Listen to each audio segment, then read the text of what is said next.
เลินหาสร้างแก่นตีเมืองไทยเตียนกว่าเยี่ยมด้วยว่าสร้างแก่นเมืองไทยเขาเหมือนจังหือดีกว่าเมื่อไหร่มีน้องคำของไรตั้งน้องสายเลินมาแม่เล็ดก็ไม่ไล่มาขี่รถกว่าแทง1 ตอดกาที่ไอคอนไล่ไปกายันเบอร์ว่ารถขำโอ้ตอนนั้นเลยเจองั้นแคปเทินอเมริกันนายขนนซูเปอร์แมนซ้อนน้ำรถติด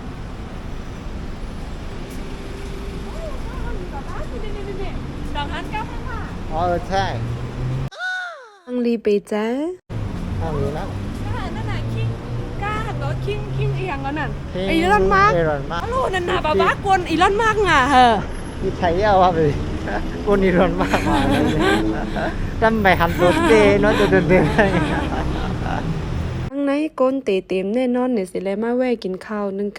กำเลื่อนสุดก็ถึงเลยวะเนี่ยไปมากำเนี่ยง่ายๆใส่หน้าในเมืองไทยไอคอนสยามเป็นอันก้นนอกเมืองมาเล่นน้ำตีสุดตีหนึ่งว่าแกทำไมเบจ๊ไลฟ์ฮังเคิงตีในเขาเดอัปเดตเขาเดเรียกลายตาเสค่ะเกาล้นตีในมีอันดีสนใจตั้งน้ำจันหนึ่งในแต่มีตั้งกินตั้งยำนำนาค่ะโกเรียก็มั่นแหล่น้ำโทนตีในนี่มันแต่ว่าฮะเป็นคนคือสัตว์เปิ้นก็ว่าห้าเป็นคนนอกเมืองในก็เป็นน้องสายเดินค่ะในซ้ำเป็นน้องคำของตั้งกินตั้งยำฟิงทุ่งหว่าเจนแน่เซอร์โคฟิงทุ่งหว่าเจนแน่นำเต้ออตีแน่จะว่าป้อเตกินข้าวแต่ไรขับแถวตอนตาเตไปเอาตังนางมาเตะหอยครับเพราะมาเตะกุ้งแถวมี2คือปลายค่ะหม้อพวกใหญ่ๆโดนตึกหนึ่งเนี่ยลูกใหญ่ว่าใหญ่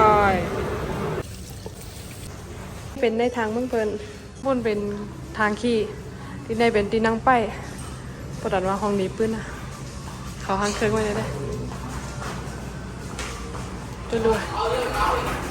ดีขึ้นกว่าแอลเยี่ยมด้วยตั้งเหนืออยู่แน่แต่เมืองแรง5เมืองรับสิงหากล่อมหูมีหลายจันกล่อมหูเหมือนกันนะคามาตาสีก้อยกาคากล่อมต้นฟังเมนงาสีปอที่แน่จะเป็นอันขายโคแบรนด์กำน้ำจะเป็นห้องป้ายมอนค่ะดีไล่จับสีว่าใช่ไหมคะนะจะมันจะมีติปองแล้วก็เด็กกาขันกาใช่ไหมเนี่ยเอาตาคาตุ้ยแต่คาเต็มหัวมันเหมือนจังหือเข้าแหลกกูดีแน่เป็นฟรีก้อยค่ะนะอัมมี่กาจ่ายค่ะปั้นสีเจ้าแน่ติไลตุ้ยหึงจังไกหูติปองมันไหนขาวแน่จับสีไหนค่ะเนี่ยไปมอนจับสี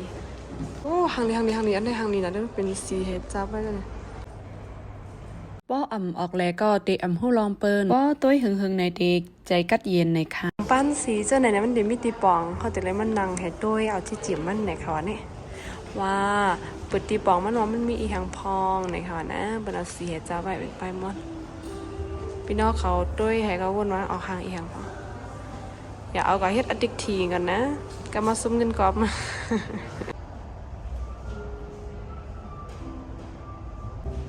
ดีในเตอมีร้านขายฟง Android ค่ะแต่มีร้านขายฟง iOS ก้อยยก็ตั้งตึกแน่มีร้านขายฟงอันเลวก้อยค่ะ Thank you ลูกเอาแสง iPhone นั่นให้ก็เข้าคาเปิดพัดตุออกมาไหนเดมีกังจ้านจึงไหนค่ะยก็เตด้วยตั้งหังหลีเว้งไล่และเตหันตั้งหังหลีแม่น้ำเจ้าไฟยาป้าในแม่น้ำในก็เตมีเฮ่อหลงเฮ่ออ่อนกว่ามาน้ำเต้เปิ้นเตเล่นน้ำสร้างแก่นกันตีใดนั่นค่ะกำหนึ่งเตอ้อนกูก็กอดด้วยโจคามาเมืองไทยในไปง่าสร้างแก่นสิปอก็หันเขียวๆสิอีกนึงก็กัดเย็นใจลูกดีจันในเสกอด้วยคำกว่าฝั่งไผ่ปุ้นแม่น้ำเจ้าไฟยามาเยี่ยมด้วยกำหนึ่งเสกอเด็กขึ้นลงกว่าที่ใดในได้เงี้ยป่าเล่นน้ำลีงามยาวมีผู้ห้องความไทยเขามาป้าอันพี่น้องเขาหันอยู่ในเดเป็นเฮอหลงอันเปิ้นกว่ากินข้าวเสกอด้วยตั้งหางหลีวิ่งโจคามาในคากอยามกว่าจอมห้องการ2 ปอตั้งเปิ้นตั้งเฮามาด้วยกลห้องความพิธีกรก็หล่อสวยด้วยนะคะอันนี้บอกเองที่สุดแล้วนะฮะ อ่ะ เดี๋ยวไม่งั้นเดี๋ยวพี่น้อยใจนะ แม่จ๊ะแม่ชอบกิจกรรมไหนหรือว่าโซนไหนของไอคอนสยามมากที่สุด โยกได้เพราะว่า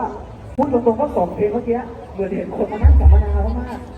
ตกกลางคำมาแต่ก้นเต็มปิกสติกลีนาค่ะด้วยผู้ห้องความก่อย่อนเบอร์เปิ้นตัวสูงหนาอาลาแลเฮาก่อเลยด้วยในฟงเปิ้นอันเปิ้นไถไว้เอา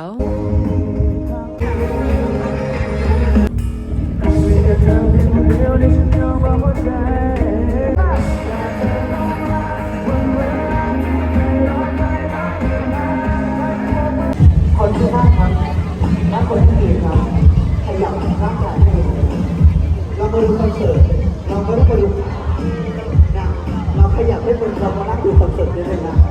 ขยับเป็นเพื่อนอ่ะเพื่อนเล่นไปเล่นเพื่อน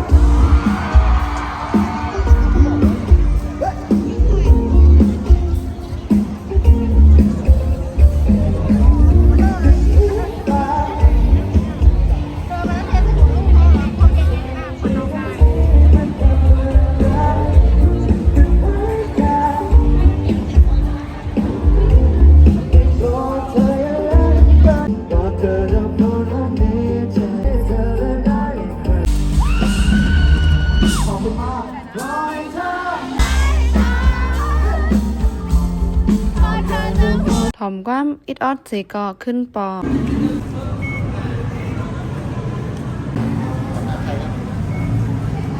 ข้อรีฟังอันนึงเพราะว่ามาไอคอนสยามไหนอย่าไปขี่แท็กซี่มือกำเหนียวค่ะย้อนเปว่าเขาอำใคร